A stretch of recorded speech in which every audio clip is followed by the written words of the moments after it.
is Marycia, and today I'm going to teach you how to make sorrel soup.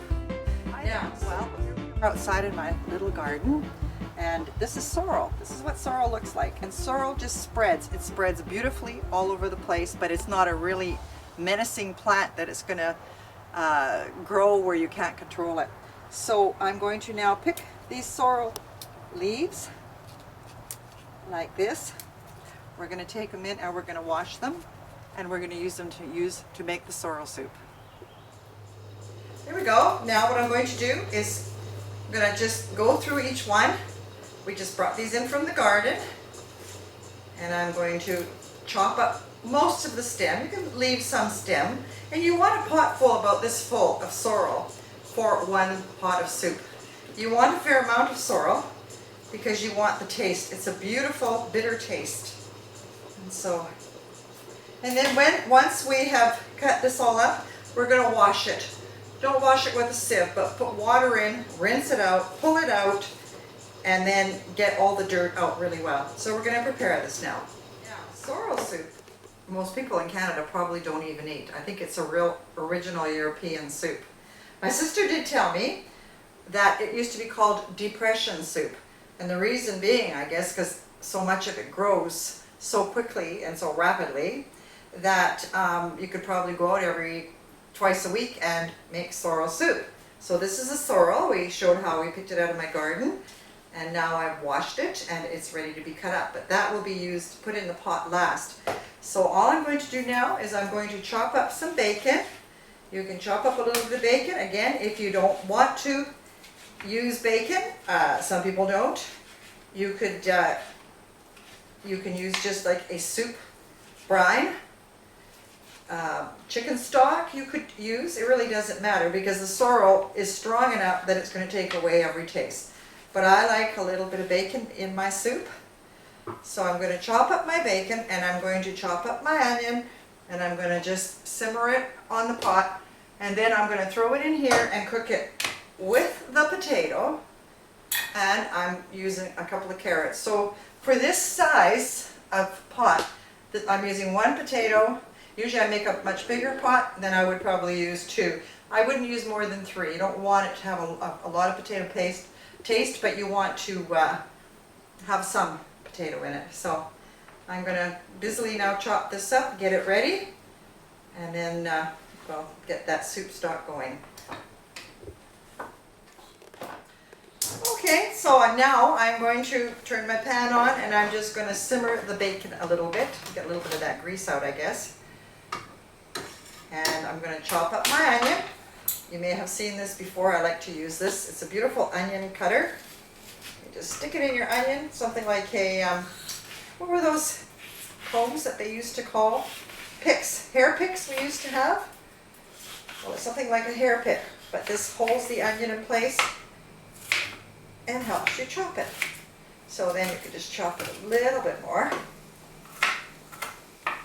You know, when you watch me cut my onions and watch me do my work, you'll see that I'm not professional. I'm just good at what I do.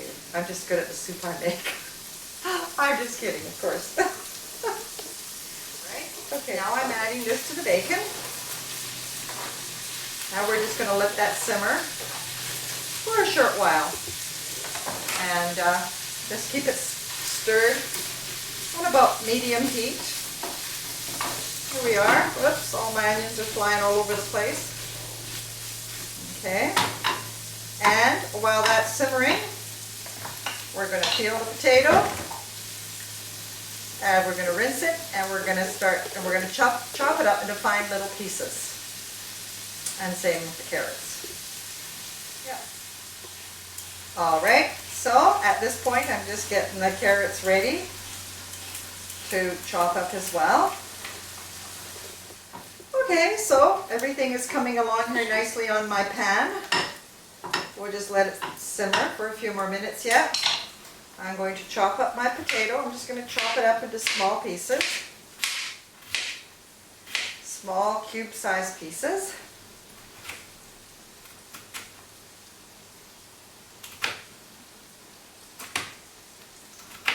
And I've decided, you can change your mind every time you make soup, but I'm going to shred the carrots in my shredder. So just be nice and fine. There we go. So my carrots are ready to go. Go back here, finish up my potato.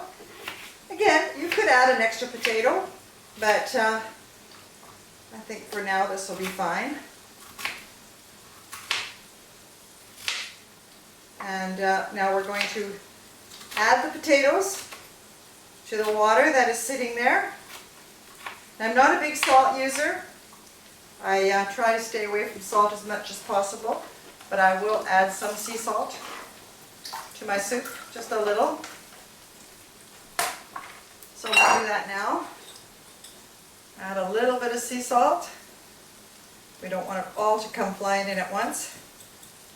Maybe I'll put my lid back on. There we go. A little bit of salt. And then we're going to add our carrots as well.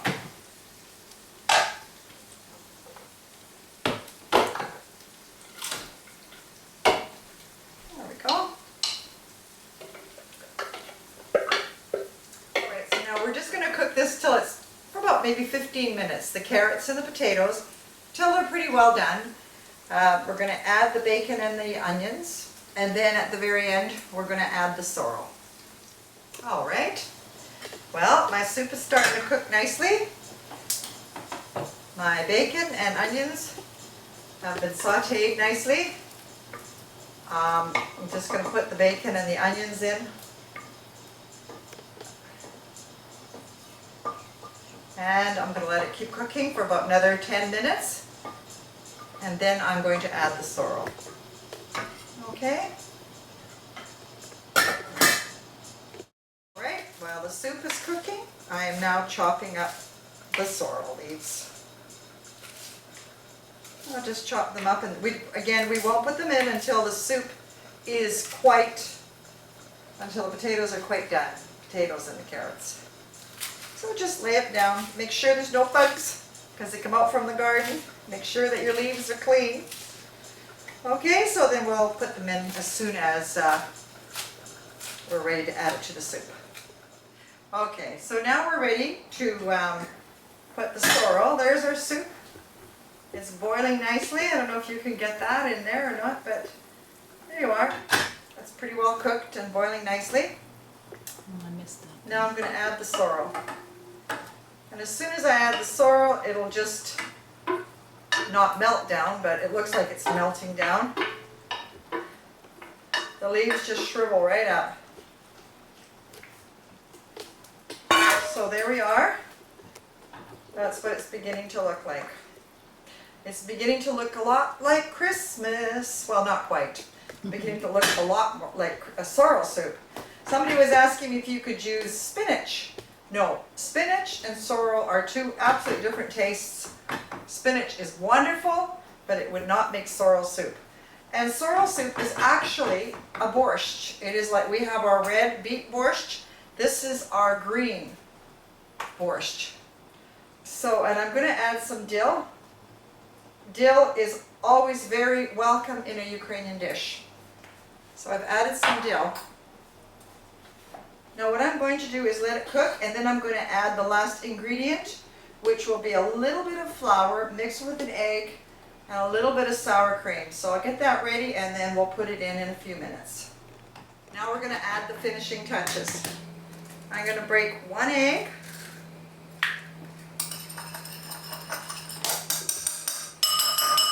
I'm going to add a little bit of sour cream.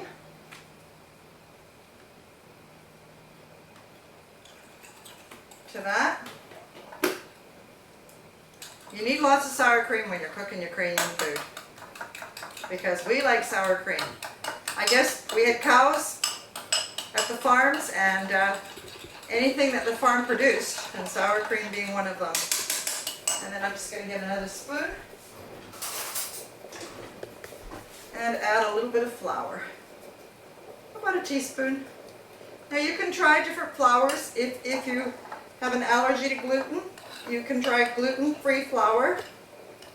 I haven't, but you know what? I'm sure it'll work. There's all kinds of flours. Just recently I went to the store and I found out there's almond flour. And I'm actually quite excited to try it. Maybe when I make my potato pancake recipe next week or whenever it airs, we can maybe try it with the almond flour. So you just mix it up. And there's the sorrel cooking nicely. I'm going to turn it right down and just add it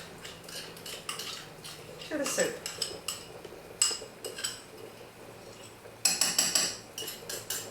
You might think, well, why am I doing that? I don't know why. It's just the way I've been taught. There you go. So now we have a green soup with a white texture. Can you see that? There you go.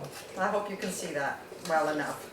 I'm going to let it simmer now. At this point, you don't want to boil it because you've got your sour cream in there. So I just leave it on low for a few minutes and our soup is pretty well ready. So enjoy your soup when you've made it.